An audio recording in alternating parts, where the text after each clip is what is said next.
Frank Sinatra said it with a smile, the kind that didn't reach his eyes. They were in his suite at the Sands Hotel in Las Vegas, high enough that the city lights looked like embers scattered across black velvet. It was past midnight. Dean Martin had invited Johnny Cash up for drinks after Cash's show at the Sahara. Sammy Davis Jr. was there too, sitting on the arm of a leather chair, nursing a scotch. The room smelled like cigarette smoke and expensive cologne. Dean had been telling stories for the past 20 minutes, the kind of loose, easy banter that came naturally to him. Then he'd turned to Cash and said something that changed the temperature in the room. "You know what I think?" Dean said, gesturing with his drink. "John here is the toughest guy in music. I mean it, tougher than any of us." Sammy raised his glass in agreement. Amen to that. But Sinatra, sitting in a high-backed chair near the window, set his drink down slowly. He looked at Cash the way a man looks at someone who's just walked into his house uninvited. "Tough," Sinatra said. The word came out flat. "That's an interesting choice, Dean." Dean didn't notice the edge in Sinatra's voice, or maybe he did and chose to ignore it. "Come on, Frank, the man sings in prisons. He walks into San Quentin like he owns the place. That takes guts." Sinatra leaned back in his chair. He was wearing a perfectly tailored suit, his tie loosened just enough to look casual without looking sloppy. He picked up his scotch and swirled it slowly, watching Cash. "You wear black and sing about prisons," Sinatra said, his voice calm but carrying a weight that made everyone in the room go still. "But you're just a country boy playing dress-up." The silence that followed wasn't gradual. It dropped like a curtain. Dean's smile faded.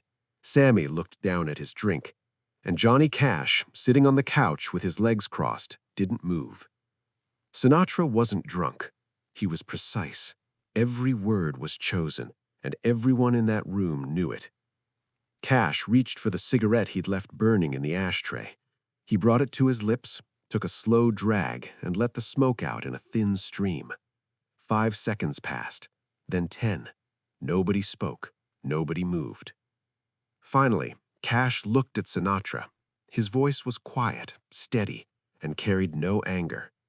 "Frank," Cash said, "you grew up poor and became rich. I grew up poor and stayed with the poor. We're not the same kind of tough." The room stayed silent. Sinatra stared at Cash, not in anger, not in shock, just stared, like he was trying to decide whether Cash had just insulted him or told him the truth. Maybe both.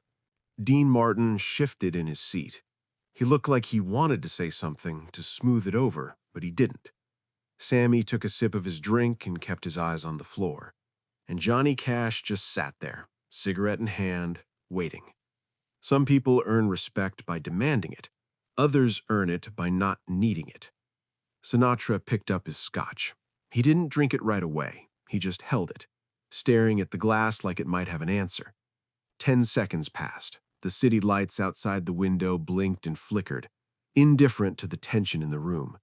Then Sinatra looked up at Cash and said quietly, "You got balls, John." It wasn't an apology, it wasn't a concession, but it was acknowledgement, and coming from Frank Sinatra, that was something. Sinatra turned the glass in his hand, watching the ice shift. He'd spent 40 years building a reputation on never backing down, never letting anyone see weakness, never admitting when someone else had a point. But sitting there in his own suite, in his own city, he'd just been told a truth he couldn't argue with. Cash hadn't raised his voice, hadn't postured, hadn't needed to. And that's what bothered Sinatra most. He'd been outmaneuvered by a man who wasn't even trying to fight. Cash nodded once, not at victory, just acceptance. Dean exhaled like he'd been holding his breath. "All right," he said, forcing a lightness back into his voice. "Who needs another drink?" The conversation moved on. They talked about other things, music, Vegas, people they knew. But something had shifted in that room, and everyone felt it. Sinatra didn't make another comment about Cash. Cash didn't say much at all. And when the night ended an hour later, the goodbyes were polite, but not warm.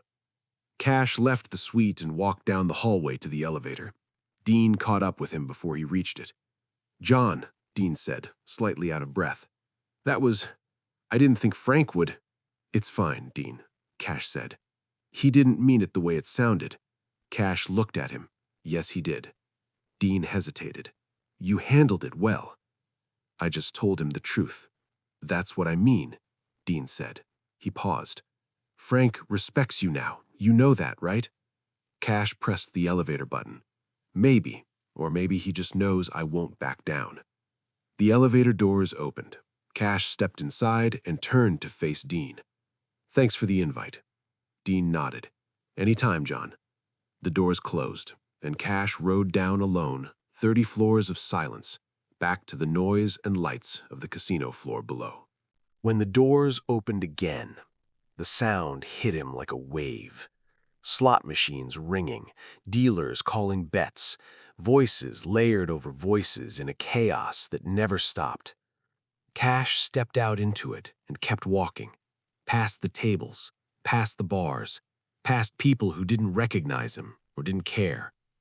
He thought about what Sinatra had said, playing dress up. The words were meant to strip him down, expose him as a fraud. But they'd done the opposite. They'd reminded Cash why he wore black in the first place. Not for the image, not for the brand, but because forgetting where you came from was the easiest thing in the world to do and the hardest thing to live with. What happened in that suite didn't stay secret for long. Not because anyone in the room talked about it, but because stories like that have a way of leaking. A waiter who'd brought drinks, a security guard who'd been standing outside. Someone heard something and someone else repeated it, and by the next week, people in the music business were whispering about the night Johnny Cash made Frank Sinatra go quiet. The versions varied. Some said Sinatra had insulted Cash, and Cash fought back. Others said it was a drunken argument that got out of hand. A few claimed Sinatra had thrown Cash out of his suite. None of those versions were true, but they became the story anyway. Years later, a journalist asked Dean Martin about that night.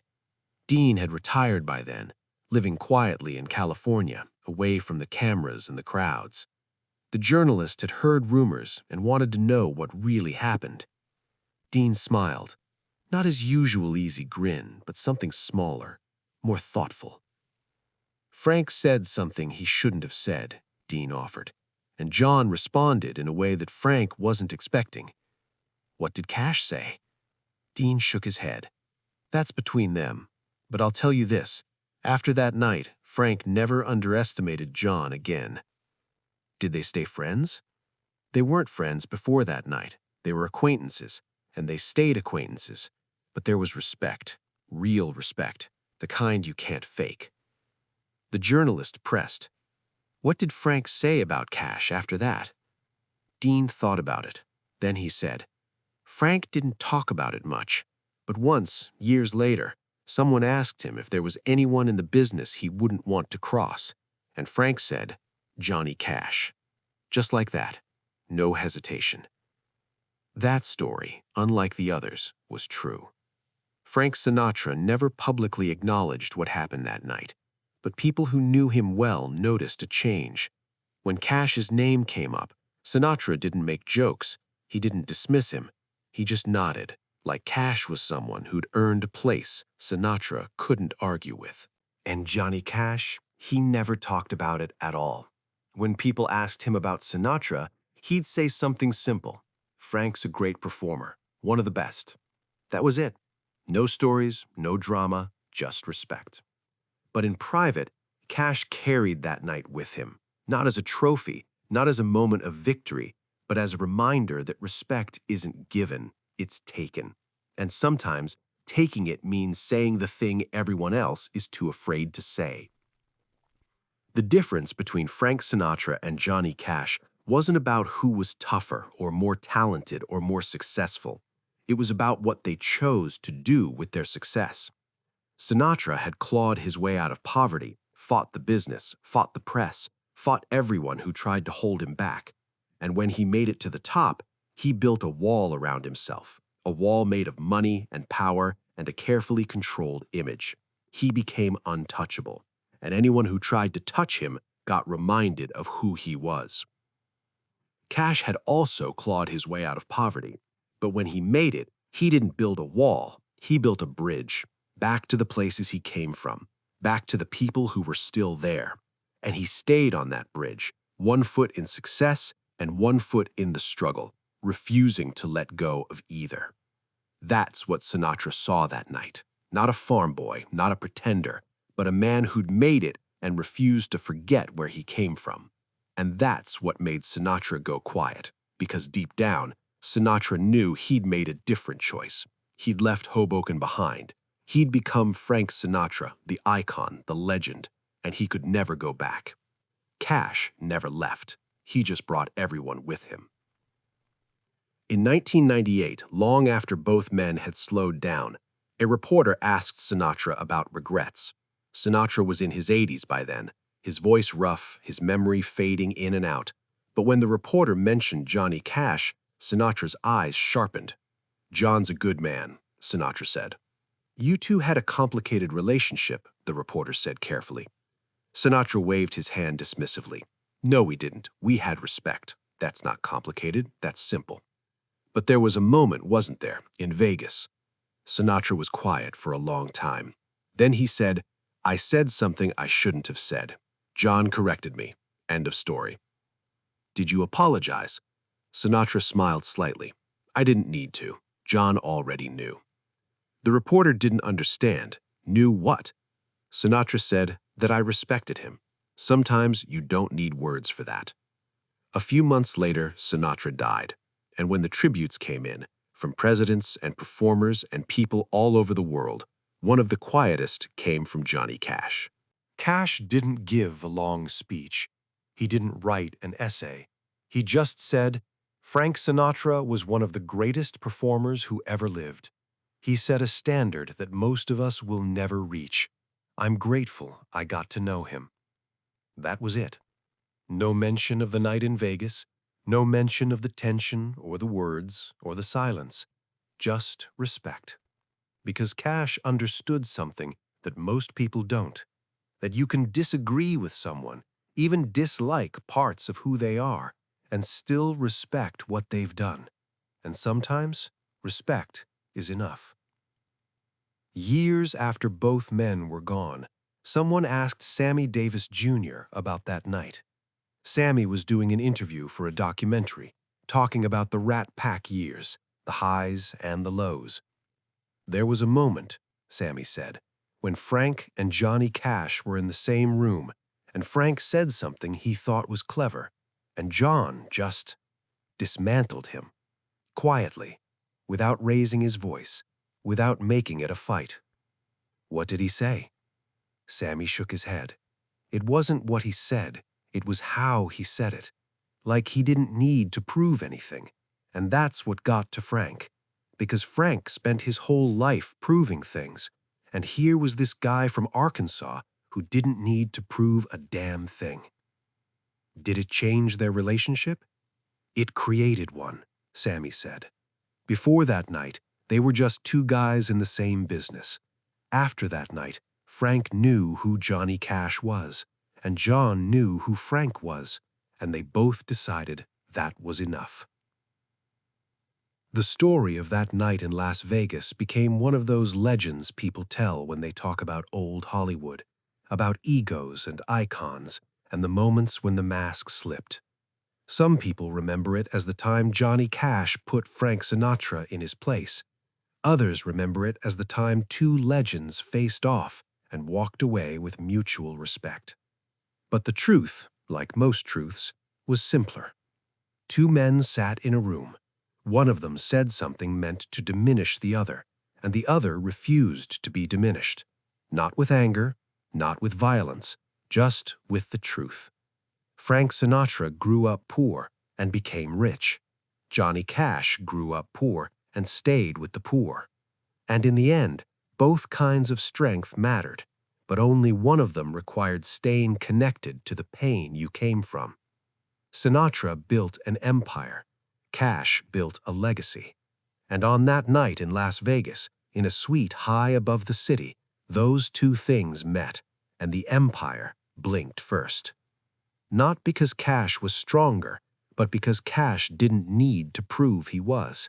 And Frank Sinatra, who'd spent his entire life proving things, recognized that, respected it, and never forgot it.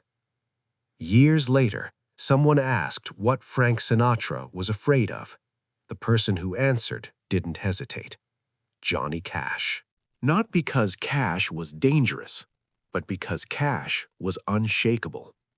And to a man like Sinatra, who'd built his life on control, there was nothing more unsettling than someone who didn't need his approval.